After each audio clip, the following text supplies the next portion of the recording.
Okay, Siddaramaiah ಒಂದು ರೀತಿಯಲ್ಲಿ ಇದನ್ನು ಇಷ್ಟೊಂದು ಸೀರಿಯಸ್ ಆಗಿ ಯಾಕೆ ತಗೊಂಡಿದ್ದಾರೆ ಅಂತಂದರೆ, ತಮ್ಮ 45 ವರ್ಷಗಳ ರಾಜಕೀಯ ಜೀವನದಲ್ಲಿ ಎಂದಿಗೂ ಅವರಿಗೆ ಇಂಥ ಪ್ರಾಬ್ಲಮ್ ಉಂಟಾಗಿದ್ದದ್ದಿಲ್ಲ, ಯಾವತ್ತೂ ಕೂಡ ಈ ರೀತಿ ಆದದ್ದಿಲ್ಲ. ನಾಳೆ ಈಗ ಯಡಿಯೂರಪ್ಪನವ್ರದ್ದು ಏನಾಯಿತು, ಕೊನೆಗೆ ಕ್ಲೀನ್ ಚಿಟ್ ಸಿಕ್ತು, ಸ್ಕ್ವ್ಯಾಶ್ ಆಯಿತು, ಮತ್ತು ಅವರು ಮುಖ್ಯಮಂತ್ರಿ ಆದರು. ನಾಳೆ ಒಂದು ವೇಳೆ ಕ್ಲೀನ್ ಚಿಟ್ ಎಲ್ಲ ಆದಂತ ಸಿಕ್ಕಿದ್ರು ಕೂಡ ಜನ ನೆನಪಿಸ್ಕೊಳ್ಳೋದು ಯಾವುದು? ನೀವು ಅರೆಸ್ಟ್ ಆಗಿದ್ರಿ, ನೀವು ಮುಖ್ಯಮಂತ್ರಿ ಪಟ್ಟದಿಂದ ಕೆಳಗಿಳಿದದ್ದು ಯಾಕೆ, ನಿಮ್ಮ ಮೇಲೆ ಆರೋಪ ಬಂದಿತ್ತು, ನೀವು ಕೋರ್ಟ್ಗೆ ಹೋಗಿದ್ರಿ, ಇದು ಯಾಕಪ್ಪ ನನಗೆ ಬೇಕು ಅನ್ನೋದು ಸಿದ್ದರಾಮಯ್ಯನವರ ತಲೆನೋವು. ಸಿದ್ದುಗೆ ಏನು ಸಮಸ್ಯೆ ಬನ್ನಿ ಹೇಳ್ತಾ ಹೋಗ್ತೀನಿ. ಯಾವ ಕಾರಣಕ್ಕಾಗಿ ಈಗ ಅವರು ಒಂದು ವೇಳೆ ಪ್ರಾಸಿಕ್ಯೂಷನ್ಗೆ ಅನುಮತಿ ಸಿಕ್ಕರೆ ಒಂದು ವೇಳೆ ತನಿಖೆ ಎದುರಿಸಬೇಕಾಗತ್ತೆ, ಅಥವಾ ರಾಜೀನಾಮೆ ಕೊಡಬೇಕಾಗತ್ತೆ, ಅಥವಾ ಅರೆಸ್ಟ್ ಆಗಬೇಕಾಗತ್ತೆ. 14 ಸೈಟ್ ಪಡೆದುಕೊಂಡಿದ್ದಕ್ಕ ಅಲ್ಲ, 14 ಸೈಟ್ ತಗೊಂಡ್ರು, ಅವರ ಹೆಂಡತಿ ಪಡ್ಕೊಂಡ್ರು ಅಲ್ಲವೇ ಅಲ್ಲ. ಈಗ TJ ಅಬ್ರಹಾಂ ಹಾಕಿರುವಂಥ ಡಿಮಾಂಡ್. ಇನ್ನೊಂದು ಮಾತು ಬಂತು ನೋಡಿ, ಅದರ ಮೂಲ ನಿಂಗ ಜವರ, ಅದು ದಲಿತರ ಭೂಮಿ ಯಾರು ಖರೀದಿ ಮಾಡೋಂಗಿಲ್ಲ, ಇವರು ಖರೀದಿ ಮಾಡಿದ್ದಾರೆ. ದಲಿತರಿಂದ ಭೂಮಿ ಪಡೆದಿದ್ದಕ್ಕ?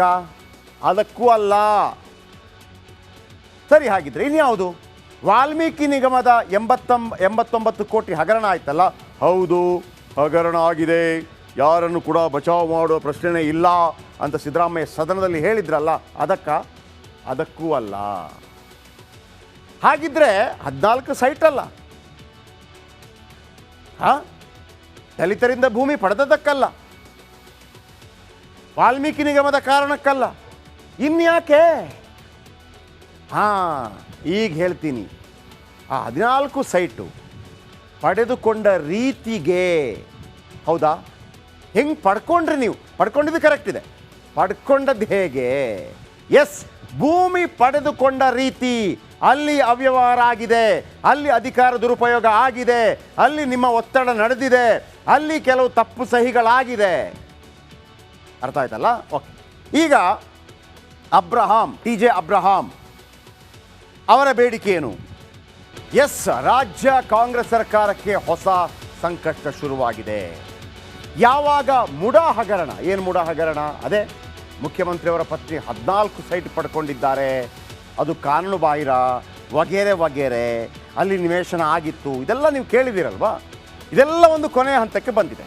TJ ಅಬ್ರಹಾಂ ಅನ್ನೋರು ಒಂದು ಕಂಪ್ಲೇಂಟನ್ನು ರಾಜ್ಯಪಾಲರಿಗೆ ಕೊಟ್ಟಿದ್ದಾರೆ. ಏನು ಕಂಪ್ಲೇಂಟ್ ನೋಡಿ, ಆ 14 ಸೈಟ್ ಪಡ್ಕೊಂಡದ್ದು ತಪ್ಪಲ್ಲ, ಅದು ಆರೋಪ ಬರ್ತಾ ಇತ್ತಲ್ಲ ದಲಿತ ಭೂಮಿ, ಅದೂ ಅಲ್ಲ. ಆದರೆ ಸಿದ್ದರಾಮಯ್ಯನವರ ಬಾವಮೈದ ಮಲ್ಲಿಕಾರ್ಜುನಯ್ಯ ಅವರು ಆ ಭೂಮಿಯನ್ನು ಪಡೆಯುವಾಗ ಅದು ವಸತಿಯೋಗ್ಯವಾದ ಭೂಮಿಯಾಗಿ ಪರಿವರ್ತನೆ ಆಗಿತ್ತು, ಅದನ್ನು ಸೈಟ್ಗಳಾಗಿ ಕನ್ವರ್ಟ್ ಮಾಡಿ ಮಾರಾಟ ಮಾಡಿ ಆಗಿತ್ತು. ಆ ನಂತರ ಮಲ್ಲಿಕಾರ್ಜುನಯ್ಯ ಅವರು ಆ ಜಾಗವನ್ನು ಪಡೀತಾರೆ. ಆದರೆ ಆ ಜಾಗವನ್ನು ಪಡೆಯುವಂಥ ವೇಳೆಗೆ ಅದು ಕೃಷಿ ಭೂಮಿ ಅಂತ ಉಲ್ಲೇಖ ಆಗಿದೆ. ಆ ಕೃಷಿ ಭೂಮಿ ಅಂತ ಉಲ್ಲೇಖ ಆಗಬೇಕು ಅಂತಂದರೆ ತಹಶೀಲ್ದಾರ್ ಮತ್ತು ಜಿಲ್ಲಾಧಿಕಾರಿಗಳು ಸಹಿ ಮಾಡಿರಬೇಕಾಗತ್ತೆ. ಆದರೆ ಸಹಿ ಮಾಡಿದ್ದಾರೆ, ಆದರೆ ಅದು ಕೃಷಿ ಭೂಮಿ ಅಲ್ಲ. ಹಾಗಾಗಿ ಅಲ್ಲಿ ಭ್ರಷ್ಟಾಚಾರವಾಗಿದೆ ಅನ್ನುವಂಥ ಆರೋಪ. ಇದುವೇ ಇದೀಗ ರಾಜ್ಯ ಸರ್ಕಾರಕ್ಕೆ ದೊಡ್ಡ ತಲೆನೋವು. ಬನ್ನಿ ಇದರ ಬಗ್ಗೆ ಒಂದು ಸ್ಪೆಷಲ್ ರಿಪೋರ್ಟ್ ನಿಮ್ಮ ಮುಂದೆ.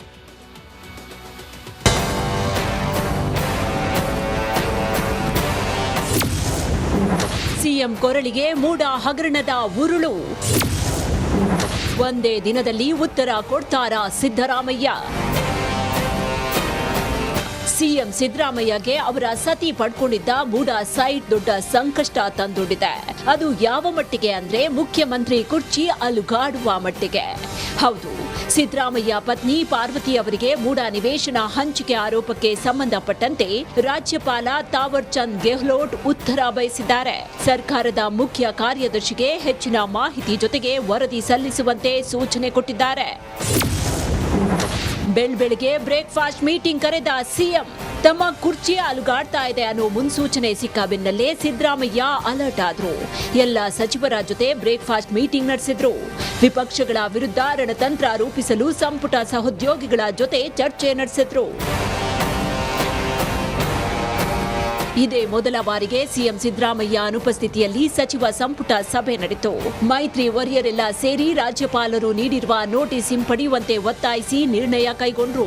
ನೋಟಿಸ್ ವಿರುದ್ಧ ಕಾನೂನು ಹೋರಾಟ ನಡೆಸಲು ನಿರ್ಧರಿಸಿದ್ರು.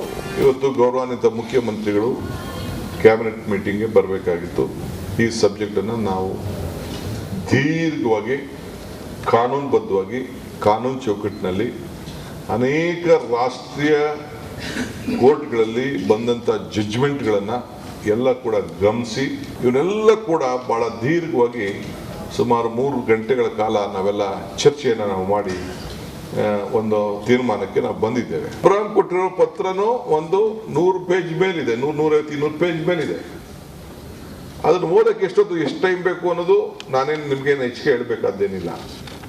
ಅದಾದ್ಮೇಲೆ ಚೀಫ್ ಸೆಕ್ರೆಟರಿ ಕೊಡ್ತಾರೆ.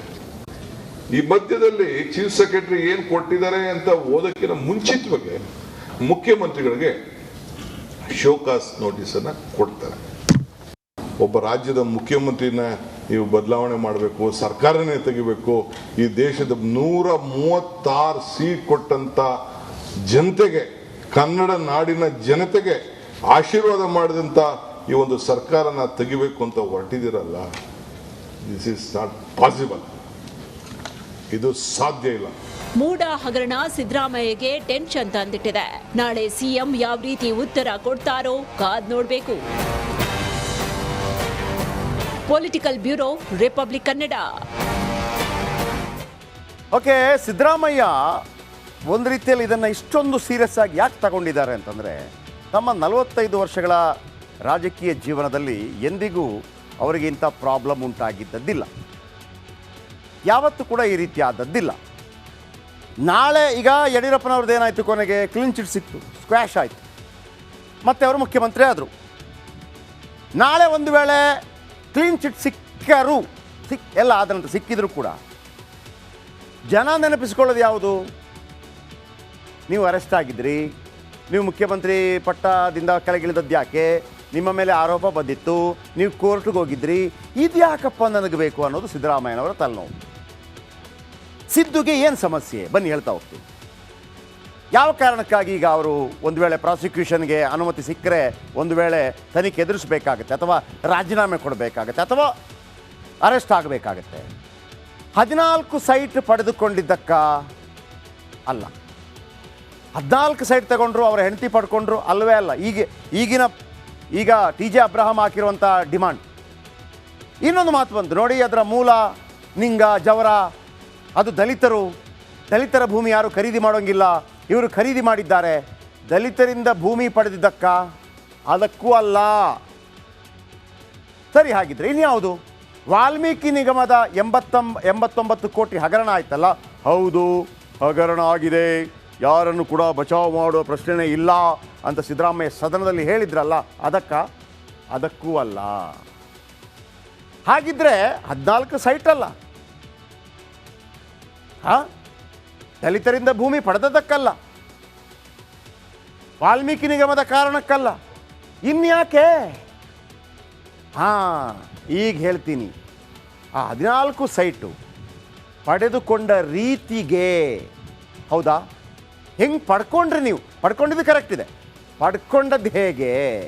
ಎಸ್, ಭೂಮಿ ಪಡೆದುಕೊಂಡ ರೀತಿ, ಅಲ್ಲಿ ಅವ್ಯವಹಾರ ಆಗಿದೆ, ಅಲ್ಲಿ ಅಧಿಕಾರ ದುರುಪಯೋಗ ಆಗಿದೆ, ಅಲ್ಲಿ ನಿಮ್ಮ ಒತ್ತಡ ನಡೆದಿದೆ, ಅಲ್ಲಿ ಕೆಲವು ತಪ್ಪು ಸಹಿಗಳಾಗಿದೆ.